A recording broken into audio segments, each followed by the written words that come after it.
ఈ పిల్లలందరికీ ఫ్రీగా ఐస్ క్రీమ్ ఇవ్వడానికి గల కారణం ఏంటంటే, నేను వర్క్ మీద బయటకు వెళ్తున్న సందర్భంలో ఇతనైతే ఇక్కడైతే ఇలా చూశాను. సో తన దగ్గర ఎవరు కొనట్లేదు అనుకుంటా, తన ఖాళీగా అయితే కూర్చొని ఉన్నారు. అండ్ కార్ పక్క తీసేస్తే నాకు ఒక స్కూల్ కనపడింది. అండ్ స్కూల్ పక్కన తను కూడా ఉన్నారు. నాకు ఒక ఐడియా వచ్చింది. అదేంటంటే, ఆ స్కూల్లో ఉన్న పిల్లలందరికీ తన దగ్గర ఉన్న ఐస్ క్రీమ్ మొత్తం ఫ్రీగా ఇస్తే బాగుంటుంది అనిపించింది.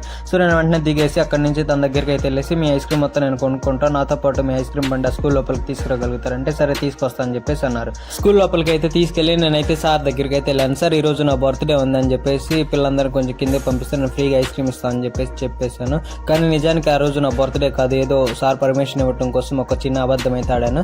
ఇంకా పిల్లలందరూ చాలా మంది అయితే కిందకి వచ్చారు. చాలా మంది చాలా ఐటమ్స్ అడుగుతున్నారు, బటర్ స్కాచ్, వెన్నెల, ఇలా వేరే వేరే ఫ్లేవర్స్ అడుగుతున్నారు. బట్ నా చేతికి ఏదో వస్తే అది ఇస్తున్నాను.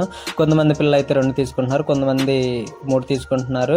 సో మాకు అక్కడ క్రౌడ్ చాలా మంది అనిపించింది. తినైతే డైరెక్ట్ బండి మీద కూడా ఎక్కేశారు. కానీ నాకు ఇది చేతికి ఏది వస్తే అది ఇచ్చేస్తున్నాను. చాలా మంది పిల్లలు అయితే వచ్చారు, నాకు అర్థం కావట్లేదు ఎవరికి ఎన్ని ఇస్తున్నాను. తినైతే తీసుకెళ్లి స్టాఫ్ ఇవ్వడానికి పక్కన పెట్టేశారు.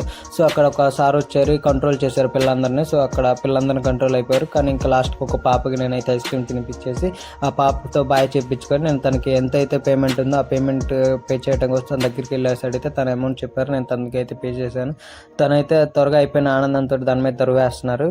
ఆ రోజు పిల్లలు హ్యాపీ, తను హ్యాపీ, అండ్ నేను హ్యాపీ. ఇంకా నేను నా వర్క్ కోసం